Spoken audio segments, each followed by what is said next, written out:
करके लेके आए। पृथ्वीराज चौहान अपने दरबार के अंदर बैठा हुआ, तुम कौन है रे, किसको लेके आए? सब ये गोरी है, भाग रहा था, हम पकड़ लाए इसको।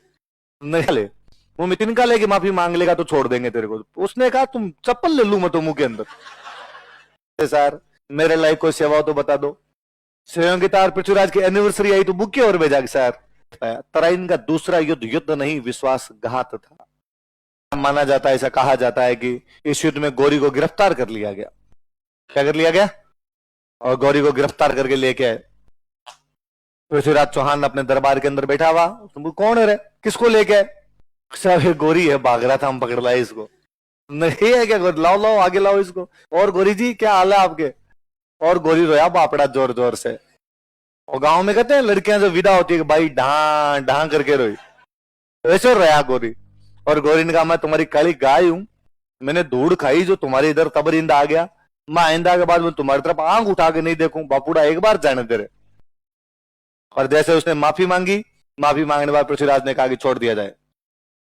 मंत्री मंत्री बैठे थे, उन्होंने अरे अरे क्या कर रहे हो, क्यों छोड़ दिया जाए, जेल में डालो। पहली बात तो मार दो, आज ही मारो इसको, साइड में ले जाके झटका कर लो इसका शाम को, या कम से कम जेल में तो डालो इसको। और नहीं नहीं छोड़ना नहीं इसको। पृथ्वीराज ने कहा क्यों? तो कहा यार ये वापस आएगा और वापस आके लड़ाई करेगा। पृथ्वीराज मुस्कुराए उनकी तरफ, क्या इसका मतलब मेरे मंत्री अब डरने लग गए हैं, उनकी तलवारों में जंग लग गया है, तो दोबारा युद्ध का सामना नहीं कर पाएंगे? मंत्रियों ने सब ये तो कोई बात नहीं है, तो क्यों छोड़ रहे हो? पृथ्वीराज ने कहा इसका मतलब मेरे मंत्री इस बात को भूल गए कि भारत की हिंदू संस्कृति ये कहती है कि दुश्मन माफी मांग ले तो उस पर आक्रमण नहीं किया जाना चाहिए। भागते हुए दुश्मन की सेना पर किसी भी प्रकार का आक्रमण, जब हमारे पूर्वजों ने इन बातों का ध्यान रखा तो मैं अपने पूर्वजों पर लांछन लगाऊं? ये नाक रगड़ रहा है, मुंह में तिनका लेके माफी मांगने के लिए तैयार है। अपने सबसे बड़ी माफी होती थी, ये जो माफी मांगा तब कहते मुंह में तिनका ले, मुंह में तिनका लेके माफी मांग लेगा तो छोड़ देंगे तेरे को। उसने कहा तुम चप्पल ले लू मैं तो मुंह के अंदर, तुम कहोगे वैसे करूं, तुम छोड़ो तो सही मुझे एक बार। यार ये गिड़गिड़ा रहा है अपने सामने, और ऐसे आदमी को कैसे मारा जा सकता है? और छोड़ दिया जाए, और दोबारा आएगा, दोबारा लड़ेंगे, और हथियार लाएंगे, इस बार नए हथियारों से लड़ेंगे, नए तरीके से लड़ेंगे। और तुम्हें डर लगता है? मंत्री ने सब डर वाली तो कोई बात ही नहीं, तो ठीक है छोड़ दो इसको। राजा कह रहा है तो छोड़ दिया जाए। गौरी को छोड़ा, गौरी यहां से भागा, तराइन के थोड़ा सा उधर जाके बैठ गया अपनी सेना लेके। मंत्रियों ने कहा कि हमने कहा था देखो साहब ये नहीं जाएगा, भारतीय संस्कृति उन पे लागू होती है जो भारतीय संस्कृति को मानते हैं। भारत में किसी आदमी को छोड़ दें तो पूरी जिंदगी एहसानमंद रहे कि साहब फलान जी ने जान बख्शी थी, ये तो मानता नहीं है। ये देख लो वापस बैठ गया। पृथ्वीराज ने कहा कोई नहीं, लड़ लेंगे, वापस लड़ लेंगे। पृथ्वीराज ने समाचार भिजवाया कि यार तूने कहा था वापस जाऊंगा मैं मेरे गजनी, तू यहीं बैठा हुआ है। तो उसने वापस पृथ्वीराज के पास समाचार किया कि सर प्लीज एक बात मैं बतानी भूल गया था, उस दिन बोला ही नहीं जा रहा था आपके सामने मेरे से। ओरिजिनल बात यह है कि गजनी का राजा मैं नहीं हूं, मेरे बड़े भैया है, और मेरे बड़े भैया को पता चल गया कि मां आपसे तराइन के युद्ध में हार गया, और जिस दिन भैया को पता चला उसी दिन से भैया अपनी छुरी तेज कर रहे हैं, जाते ही मेरे को जिबह करेंगे, जिबह हलाल करेंगे मेरे को। इसलिए मैं चाहता हूं कि थोड़े दिन तक यहां पंजाब में बैठा रहूं, इतने में भैया का गुस्सा थोड़ा ठंडा मीठा पड़ जाएगा और फिर मैं चला जाऊंगा। सर थोड़े दिन बैठने की परमिशन और दे दो।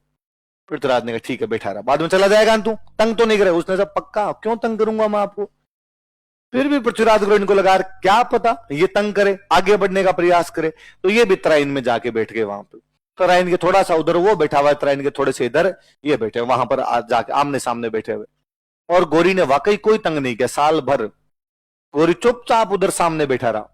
उल्टा सुबह शाम कभी मॉर्निंग वॉक में मिल जाता, नमस्ते और नमस्ते सर मेरे लाइक कोई सेवा हो तो बता दो। स्वयं की तार पृथ्वीराज की एनिवर्सरी आई तो बुक और भेजा सर, भाभी जी को भी मेरी तरफ से नमस्ते बोलना।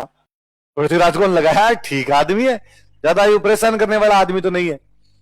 अब पृथ्वीराज ने अपनी सेना कम करनी शुरू की वहां से। पृथ्वीराज की गुजरात वालों से नहीं बने, एमपी वालों से नहीं बने, यूपी वालों से नहीं बने। डरता है कि यार अपने कहीं पंजाब बैठे हैं, उधर वाले अंदर घुस जाएंगे, तो अपनी सेनाओं को उधर भेजना शुरू किया। एक सेनापति का तुम गुजरात संभाल, तो यूपी संभाल, तो एमपी संभाल। तो सर यहाँ यार अटैक तो नहीं रहा, बैठे तो रहना, मैं बैठा हूं। गौरी इसी दिन की ताक के अंदर था। मुसलमान राजाओं की एक बहुत अच्छी खासियत थी, वो किसी भी युद्ध से पहले दुश्मन की पूरी जासूसी करवा लिया करते, कितना पुदीना अगले के पास में। और अब गौरी को एक एक बात का पता था कि उसके कौन से सेनापति पृथ्वीराज के साथ है और कौन से सेनापति यहां से वापस चले गए। उसे यह भी पता था कि ये कब उठते हैं, कब जागते हैं, कब सोते हैं, क्या खाते हैं, क्या पीते हैं, उसके पास पूरी जासूसी थी। और एक दिन उसके पास पूरी पुख्ता न्यूज थी कि एक रात को पृथ्वीराज तथा उसके सैनिकों ने लेट नाइट पार्टी की। रात 3 बजे दारू वारू पी के सोए। वो सुबह सुबह अचानक 5 बजे हमला करता जब सेना सो रही थी। सोते हुए काट दिए थे।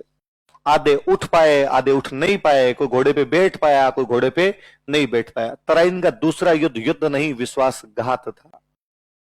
तराइन का दूसरा युद्ध युद्ध नहीं विश्वासघात था। दूसरे युद्ध के अंदर गौरी जीत जाता है इस बार।